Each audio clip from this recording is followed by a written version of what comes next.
What's up guys, welcome back to another video. I'm Ivan Calderon, and today I'm going to be showing you how to arrange your beats.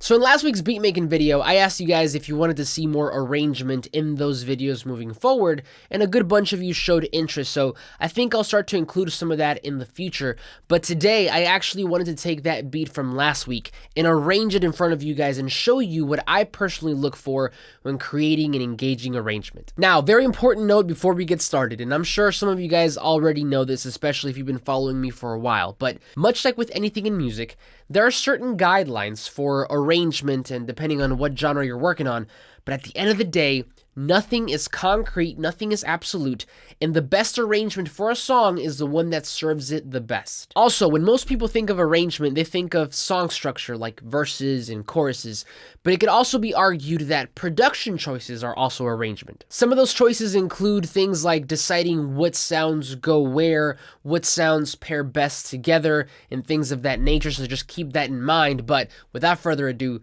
let's jump right in. Okay, so before we get started, let me play this beat again for you guys to give you a bit of a refresher. So this is what it sounds like.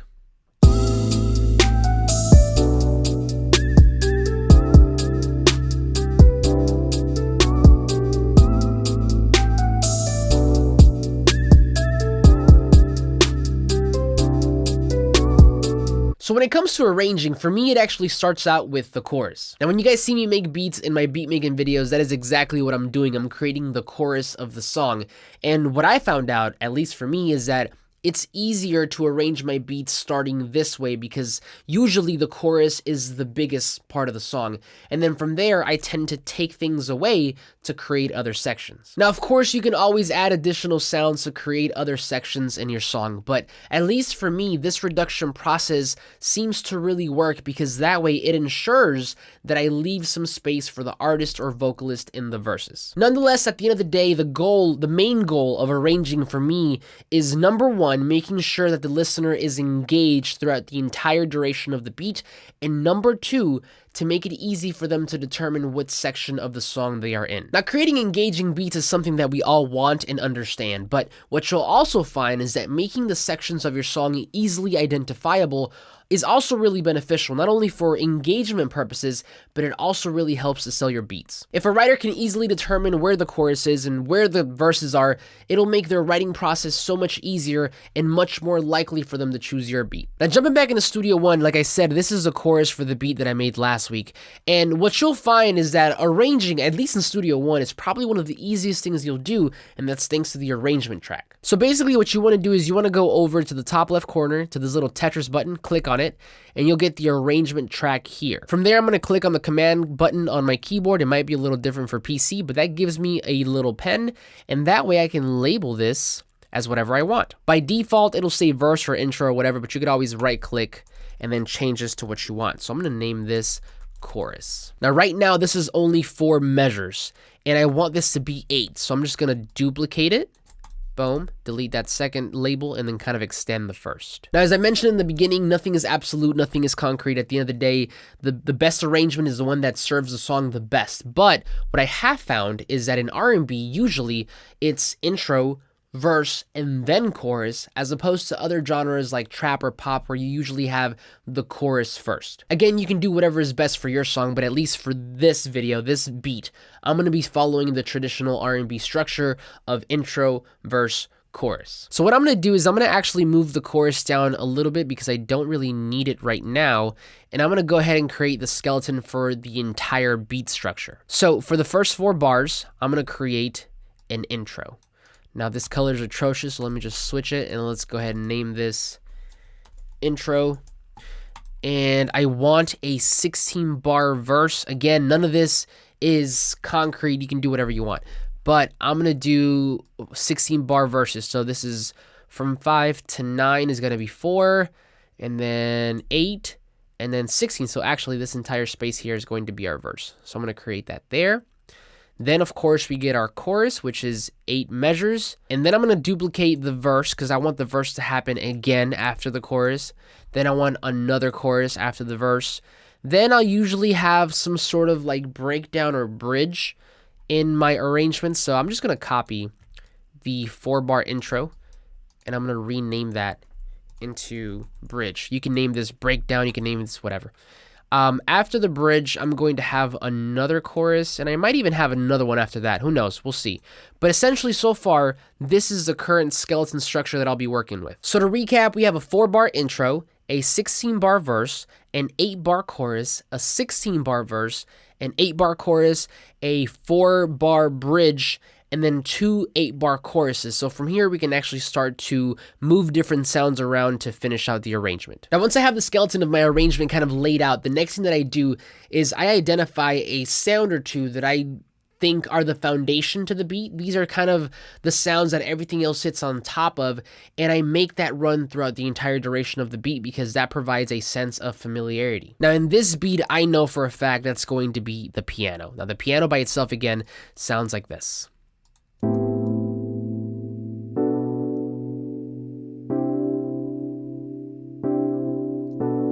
So what I'm going to do is I'm going to take 2 of these, which would equal to 4 bars, and then just kind of copy them over to the intro. Now from here, I also want to have this lead, so let me copy it over, and let's take a listen.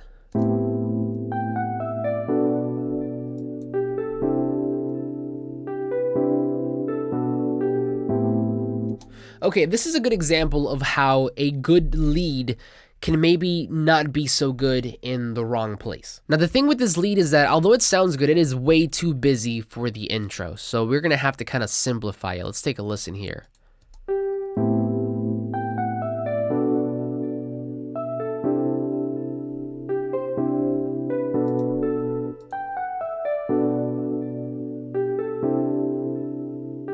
Okay, I don't like that second half. That second half is a little too busy for me still.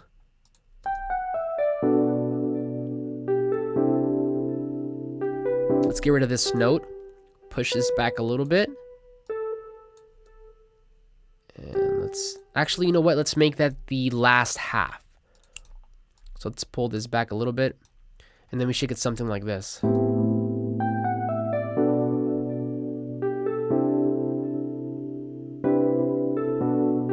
Perfect, but that means that we need something in the beginning. So I think what I'm gonna do is I'm gonna come up with a simpler part for that lead, for this kind of 2 bars in the beginning.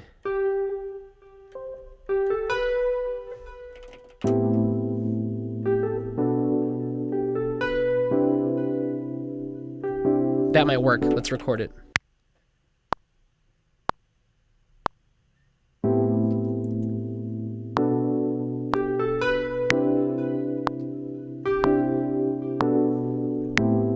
Okay, let's go in here and do some quantization. So 16th notes, velocity to 75.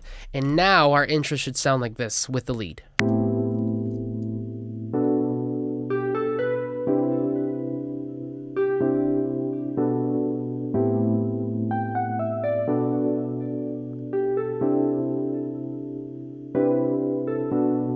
Now, the last thing that I want to include in this intro is that vocal chop. So let's go ahead and bring that vocal chop over. But much like with the lead, I fear this might be a little too busy. Yeah, that already clashes with the lead. Actually, let's go ahead and pull up the lead in the background. Gotta get rid of that.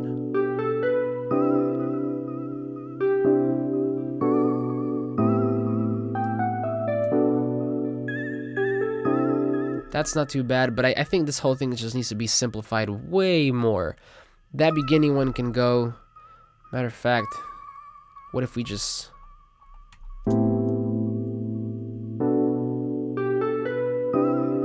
kind of leave the vocal kind of very sparse.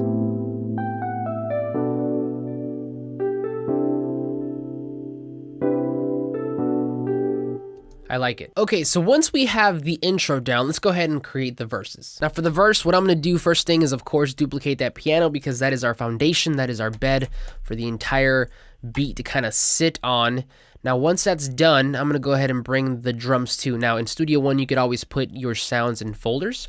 And what happens is if you drag a folder over, it'll just copy all the content inside. So I'm gonna do the same thing here. And then just kind of duplicate these, and then we should get something like this.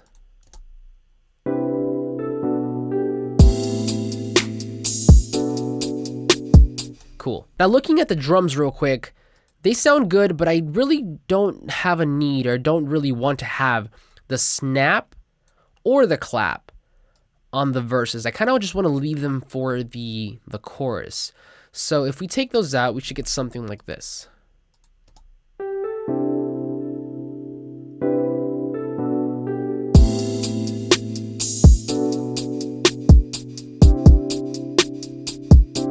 Now, taking a look at the arrangement for the verse, I do not want to include the lead. That I only want to leave for the chorus. And if you take a look, the only two other sounds that are missing are the basses. Now, remember that the whole point of an engaging arrangement is to kind of take your listener on a journey, to keep them engaged and entertained, and you do this primarily by manipulating energy. A good way to think about this is comparing your beat to a roller coaster. Now, I hate roller coasters. I don't do roller coasters, but when you get on a roller coaster, it doesn't just go in a straight line. That'd be very boring and monotonous. It has sharp turns and curves and rises and drops, so you kind of want to make sure your beat is similar to that. Now, a cool trick to kind of help you manipulate the energy and create this dynamic beat with impactful transitions actually has to do with where you don't place your basses. Now, bass frequencies are really, really special because unless you want them to be heard, most of the time they're really just felt. And when they're not there, we know it because we feel it. So a trick that I've been using for a really long time to transition between my choruses or really anything into a verse is to leave out or take out the bass for the first 4 bars. So then what I'll do for this is I'm going to take my basses, which is this here. I have 2, remember, I duplicated them to kind of create a super bass, and I'm going to drag them over, but instead of placing them at the beginning of my verse, I'm going to place them right here. And then let me duplicate that. And now let's take a listen and see what it sounds like.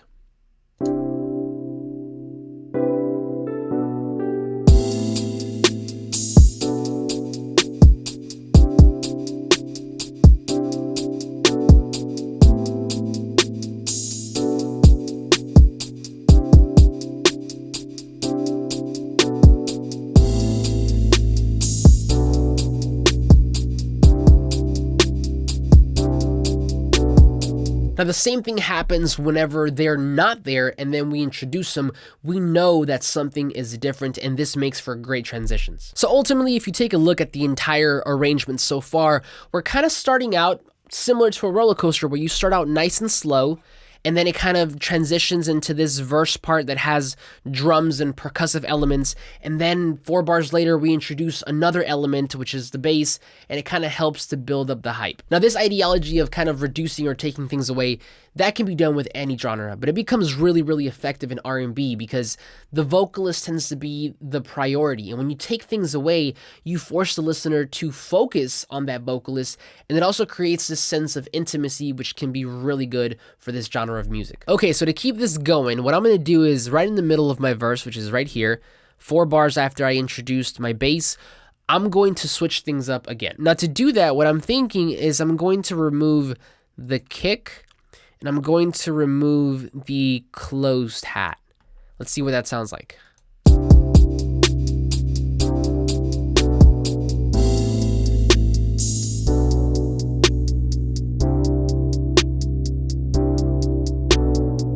Slows it down a little bit, lets you focus on that, on the vocalist, and then right back at it.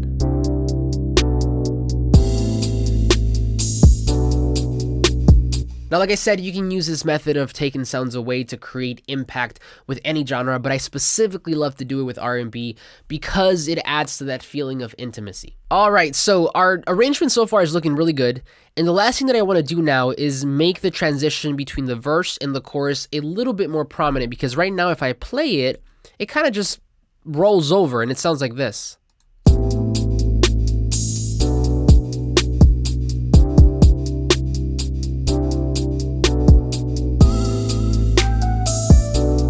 You know it's the chorus because it has new elements, but as far as the energy, it just stays consistent and boring, so we have to change that. Okay, so to follow suit, what I'm going to do is let me identify a point here real quick. Okay, right here at 20, which is 4 counts before we go into the chorus. 2, 3, perfect. So at 20, I'm going to take away the close hat 1 and the close hat 2. So the trap hat and the chug hat. The reason for this is because hi-hats tend to provide that cadence, almost that metronome. So if you take them away, immediately you know something's about to change or something's about to come up. So let's take a listen to see what that sounds like.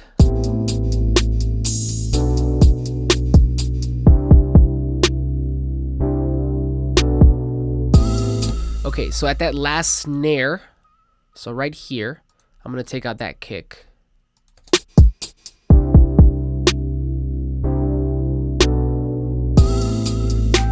Last thing here, I'm gonna add another open hat just to kind of fill in that gap in between. But I need to see, let's see, let me pull up my snare and let me pull up my kick. I think it should be like right here.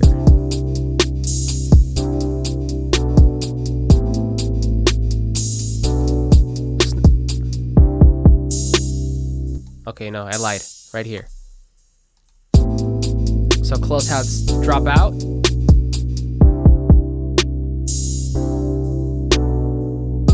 Perfect. So one more time, let's take a listen to that transition.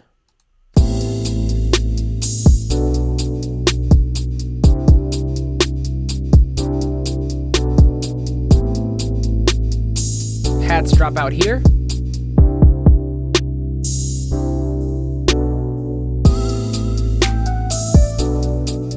Okay, so now that we have the verse, what we're going to do now, of course, is just copy it over. And really, our arrangement is finished. So I'm just going to take this label. The cool thing about Studio One is you can just copy the label and the whole thing underneath copies as well. So I'm just going to copy this over. Boom, that's done. And what I'm going to do is for the bridge, I usually just take whatever I did in the intro, bring it over. Let me rename this again to bridge. And let's see what that sounds like. Let's add a crash right there.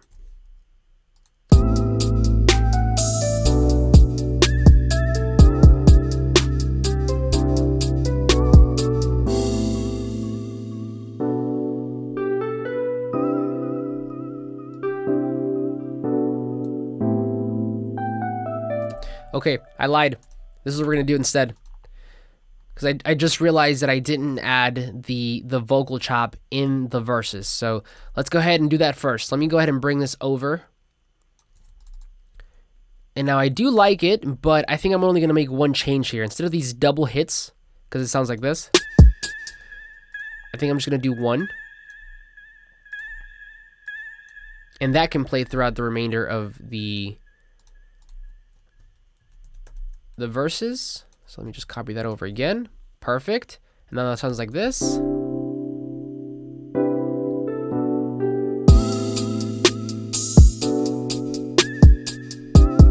Perfect. Okay.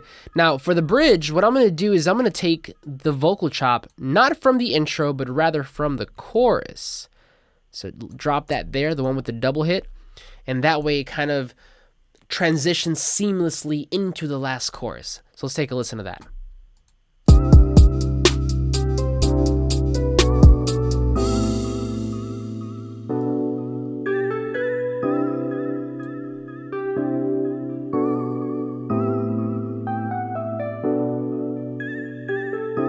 And then right back into the chorus.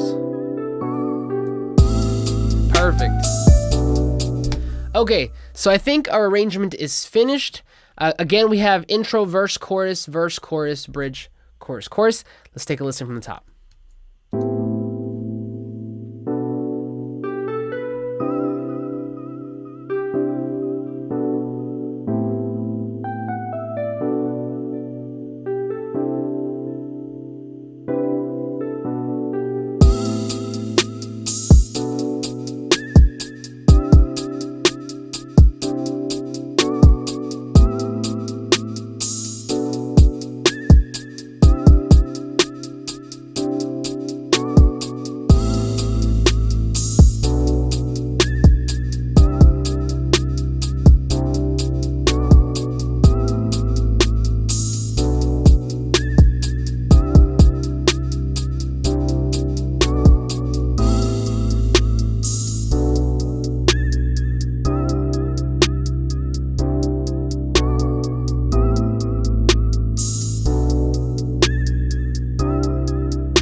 then again, to show you the transition between the chorus and the bridge.